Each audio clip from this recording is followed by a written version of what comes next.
Welcome to the Potential Leader Lab, where we explore the relentless pursuit of creating a better world, one beautiful question and one courageous action at a time.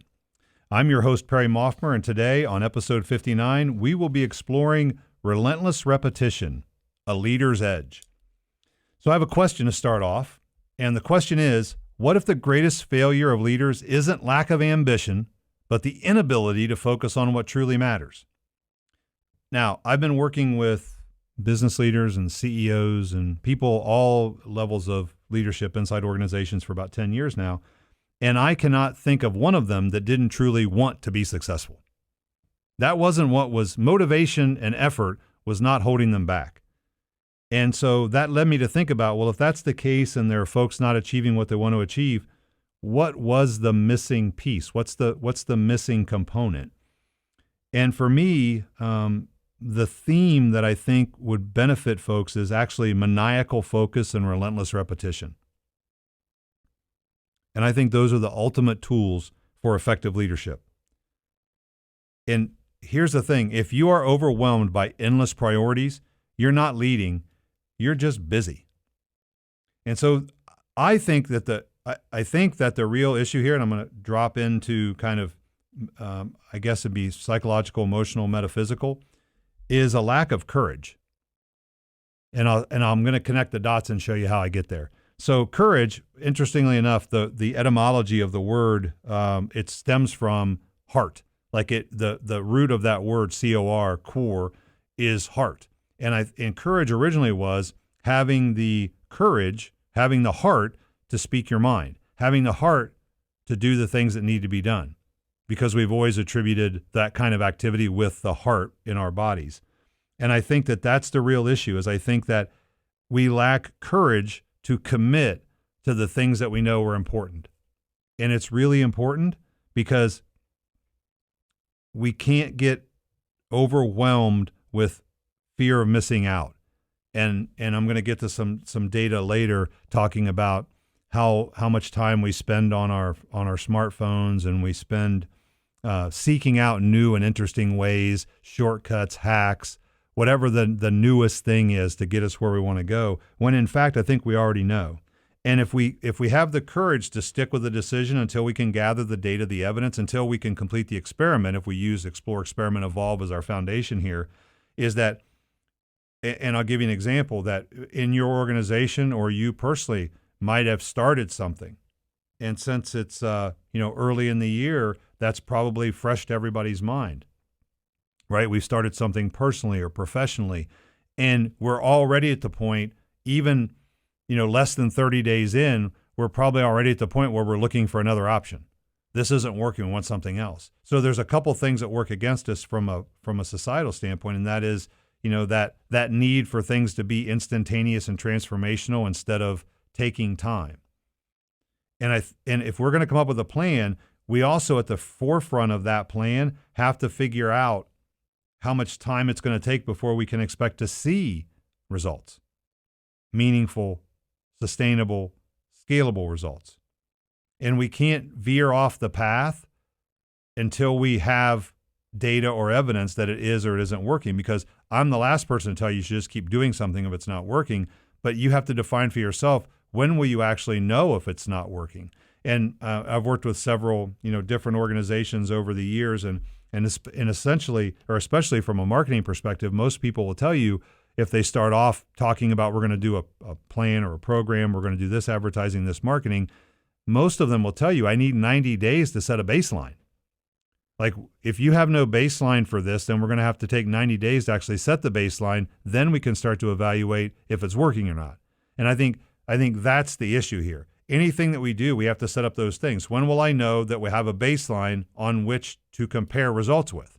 Now, if you already have one, awesome. If you don't, then you have to put the time in to find one.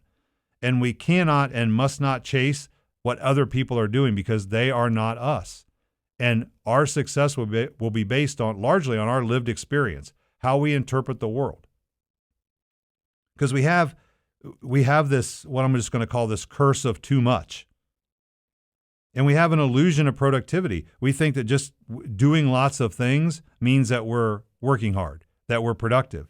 And we have this I guess it would be a modern obsession with multitasking and the illusion that we're making progress with no purpose. And so that's really what we got to fall back into. What matters? What do we want to do on purpose? Because what we get swayed, we get taken away from the things that matter most. I mean, this is nothing more than the 80-20 principle, the Pareto principle, right? It's 20% of what we do generates 80% of our results. And they've proven this is scientific, right? They've proven it on many different fronts, year over year over year. And by the way, this was started back in, I believe, the 1700s. The guy's name was Vilfredo Pareto, right? So he figured out that 20% of the people owned 80% of the real estate or the land. And so if that's the case for each of us, and we know that it's not 80-20, it doesn't have to equal 100, but if a much smaller percent of your effort generates much more of your return, doesn't it make sense then to figure out what that small percentage of things that you do might be? And then B, how do you do more of them? Because the scariest part of that formula isn't that, it's the reverse. The scariest part is the converse of the formula, which means 80% or a much larger percent of what you actually do every day generates you 20% of your results. So just think about that in context of you. If you sat down and looked at everything you did, what are your high value activities? What are the things that move the needle for you? What are your, and again, you call them what you want, but another way to think about this is a point of leverage. What are the things you do that provide you the most leverage towards the things that you want? What do you want most? Not what do you want now, what do you want most? And the cost, to be honest with you, the cost is high. The cost of a lack of focus are things like burnout, mediocrity, and then if you're leading, God forbid, because your people are following your example, so now you have people that are scattered and burn out and trying to achieve because they're following your lead. They're following you as you jump from one thing to another and come up with the latest, greatest new idea, shiny nickel, idea of the month, whatever you want to call it. And it ends up giving everybody in your organization whiplash. And I call that organizational whiplash because here's the thing. It's like when you snap a towel. The real crack comes at the end of that towel. That's where your frontline people are. So the people up on the front of that don't feel it as much. The people at the bottom really feel it. The people on the outside really feel it. So here's what we got to do. We have to create the superpower of any leader is a maniacal focus. Right? A maniacal focus. And here's the verbiage. And again, we're gonna talk about words, right? Words create worlds. And words do matter because what we say creates our reality. The words we choose create our reality. So you have to be very careful the words that you think and the words that come out of your mouth. Because the words you think only impact you. The words that come out of your mouth impact a lot of other people. So you're creating a world with the words you choose. So here's what I want you to do.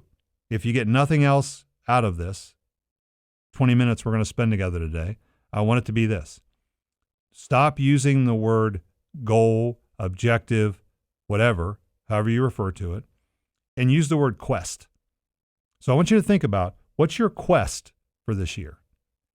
Because as far as I know, not too many people go on multiple quests at the same time, right? Because if you're going on a quest, if you're Don Quixote and you're tilting at windmills because you're going to kill all those giants, that's your one thing, right? And that's all you do. So if you figure out from a quest standpoint, what is the thing that has to happen? Because quest, if you have that maniacal focus on what matters, it becomes very easy to figure out what to say no to.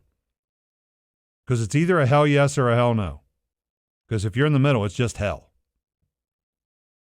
So you have to use your words. So think about it in terms of a quest. If I ask you, you had to write down, what's your quest for this year? What's the one thing that's going to drive everything else? Because also quests aren't easily fulfilled. You don't do them quickly. Then they're going to direct resources. They're going to direct energy and focus and money. And if that's the case, because that's all the resources we have energy and we have money. Where am I spending those things? And if I'm spending them on my quest, I'm not going to have a lot of it left over to spend other places. So I don't have to say no because I'm entirely focused on this one thing. And that'll also help you to delegate, automate, or ignore distractions ruthlessly. Right? Ruthlessly eliminate distractions. And then you measure your success by progress on the quest. What are you learning? How are you evolving? Not a laundry list of tasks that you do every day. Focus is a matter of deciding what things you're not going to do. And that list should be much longer than the things you are going to do. So choose words carefully. All right? So let's talk about this, because here's the other thing it does for me as a leader. If I have a quest, if I have this one thing, I can now leverage the power of repetition. And it's really, really important. Because leaders, in order to provide clarity about what's important, you have to be willing to be redundant. You have to say things over and over and over again. And if you're not tired of hearing yourself talk about it, your team hasn't heard it enough. You can have very few messages that you want to preach during the course of any year. If I'm on a quest and everybody join me on that quest, the quest is all we talk about. We don't talk about multiple quests. We don't talk about stopping this quest and starting another quest. It creates a culture of clarity in the organization because people know what you're going to talk about. And then it's just like you turn in, and I've given this advice to many leaders, you turn into a politician. And I don't mean this in a bad way, but there's lessons to be learned here because when politicians are interviewed and asked questions, do you know how they respond? They don't respond to the question. They respond to the question they wish they were asked, not the question they were actually asked. And so if you've got a quest and you've communicated that quest to everybody in the organization, then you make every question, conversation, or comment about that quest. Every meeting, every decision, every conversation, every question becomes a way to reinforce the quest. Because that's how you create a culture of clarity, is repetition and redundancy. You have to repeat yourself. And that's another reason why you can't have 27 quests. You can only have one. Now, if you achieve that quest halfway through the year, then feel free to create another one. But you have to give people clarity and confidence that you've committed to something, because commitment then provides clarity and confidence.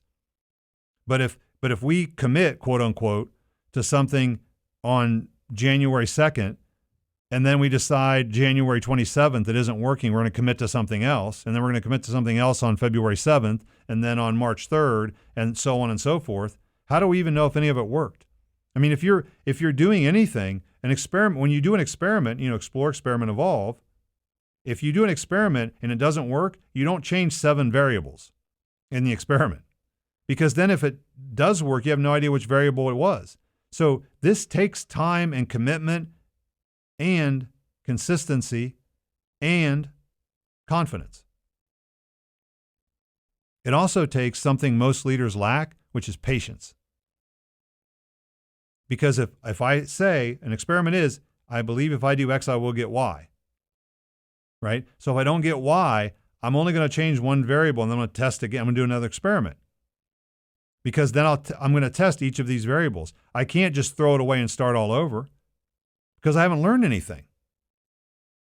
I can't apply that learning. So this takes patience, right? And we have this false narrative, a sense of urgency, and we got to move fast and we got to do all these things, which we have to move at the right pace. But we have to move with a sense of intention, not a sense of urgency. So the inner work that a leader has to do here is a commitment to prioritization and their own repetition. So they have to have the courage to simplify. We have to have the courage. The hardest part isn't choosing what to focus on. It's letting the rest of it go. Innately, all of you know what's important. If I ask you what was most important to you, you could rattle off 2 or 3 things. That isn't the issue. The issue is letting all the noise go. It's getting rid of the noise from the outside. And we somehow believe that being successful at points in our life, that there are infinite possibilities, when in reality there are not.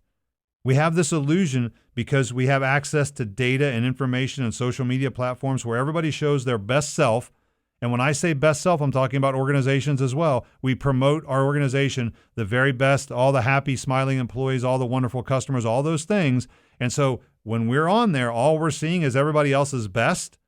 And so we think, oh my gosh, we're failing. We have to change. We have to do this. We have to do that. We have to keep up with the Joneses. And we believe it. We're smarter than that. You're smarter than that. I'm not saying these things are inherently bad. I'm saying we have to know where to compartmentalize them. And we have to have courage to simplify the message so that we can provide clarity to other people, because courage leads to clarity. And it gives other people confidence. That's what we're trying to do. We're trying to instill that, but we need patience and discipline to do that, because we have to stick with our quest long enough to see the results before we make any changes.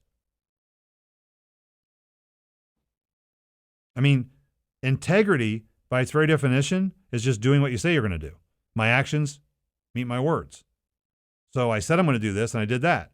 If you see me act in alignment, then I have integrity. If I don't, I don't. So leadership integrity depends upon us doing what we say we're going to do. And a fundamental part of that is patience.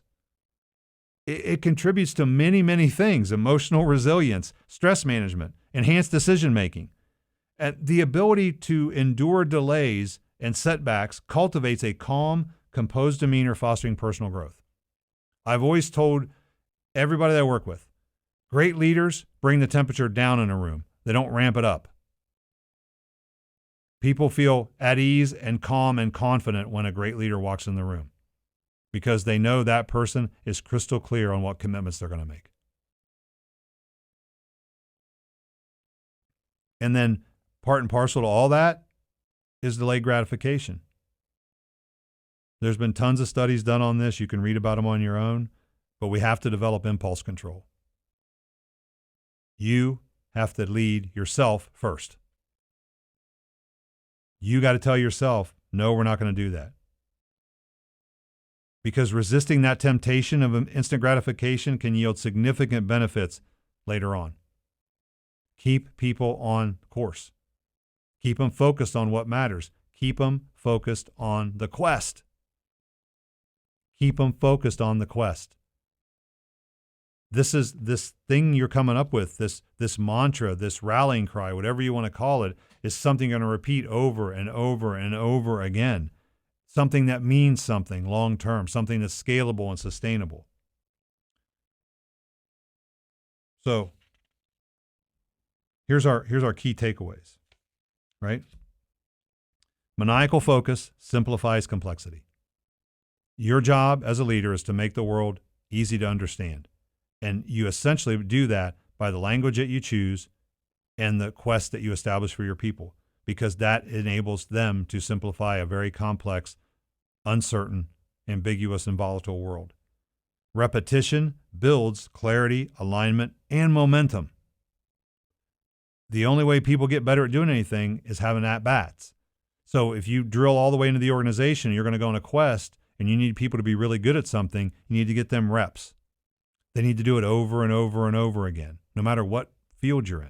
It's the only way we get better. Repetition is the only thing that builds consistency and clarity and momentum, because it gives your people self-efficacy. They have belief in themselves because they've seen themselves do it. They have an observed competency in that thing. But you can't do that if you keep switching things on them. If throughout the year you have 7 different initiatives, everybody's developing different skill sets to make these initiatives work, they're never getting enough reps. So they aren't going to be very good. You're continually putting them in the J curve. And that's not a fun place to be. So here's what I would challenge you to do. This week, take all of the things you're planning on doing and figure out what the quest is. Because it'd be better to achieve one thing than to get 10 things a third of the way done. So have the courage as a leader to simplify down what matters most to you and your people. And then whenever you achieve that one, because you have clarity around what it looks like when it's done, you know what done looks like, then and only then can you have another quest. And I guarantee you, everybody's going to have a big psychological deep breath if you're able to do that. Because people would love that. They want to be successful and they want to know where they're going. Because it gives them confidence and clarity about their lives. And so just remember, here's the thing. Leadership isn't about doing more. It's about doing less, better, and louder.